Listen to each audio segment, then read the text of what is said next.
Air Kerala വിമാന കമ്പനിയുടെ corporate office ഉദ്ഘാടനം മന്ത്രി പി രാജീവ് നിർവഹിച്ചു. ജൂണിൽ കൊച്ചിയിൽ നിന്ന് ആദ്യ വിമാനം പുറപ്പെടുമെന്നാണ് എയർ കേരളയുടെ പ്രതീക്ഷ. ആലുവ മെട്രോ സ്റ്റേഷന് സമീപത്തുള്ള എയർ കേരളയുടെ കോർപ്പറേറ്റ് ഓഫീസ് വ്യവസായ വകുപ്പ് മന്ത്രി പി രാജീവ് ഉദ്ഘാടനം ചെയ്തു.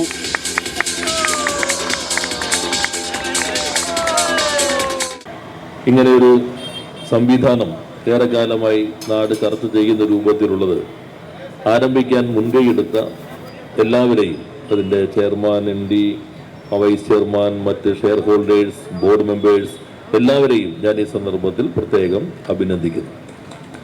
ജൂണിൽ പറക്കാൻ തുടങ്ങുമെന്നാണ് ഇപ്പോൾ സൂചിപ്പിച്ചത്. ജൂണിൽ തന്നെ പറക്കാൻ തുടങ്ങാൻ കഴിയട്ടെ.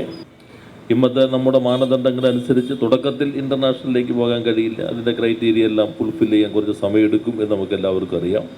എങ്കിലും നല്ല തുടക്കമാകട്ടെ. പൂർണ്ണമായും സ്വകാര്യ മുതൽമുടക്കിലാണ് കമ്പനിയുടെ പ്രവർത്തനം.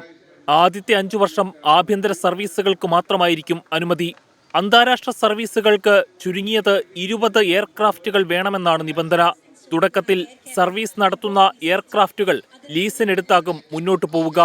എയറോപ്ലെയിൻ ഓപ്പറേറ്റിംഗ് സർട്ടിഫിക്കറ്റ് ജൂണിൽ കിട്ടിയാലുടൻ സർവീസ് തുടങ്ങുമെന്ന് കമ്പനി അധികൃതർ അറിയിച്ചു. 750-ലധികം തൊഴിലവസരങ്ങൾ സൃഷ്ടിക്കുമെന്നാണ് കമ്പനിയുടെ വാഗ്ദാനം. തുടക്കത്തിൽ 200 വ്യോമഗതാഗത വിദഗ്ധർക്ക് ഇരിക്കാവുന്ന 3 നില കെട്ടിടമാണ് ആലുവയിൽ സജ്ജീകരിച്ചിരിക്കുന്നത്. എയർ കേരളയ്ക്ക് ചിറകുവയ്ക്കുമ്പോൾ പ്രതീക്ഷയിലാണ് പ്രവാസികൾ. 24 കൊച്ചി.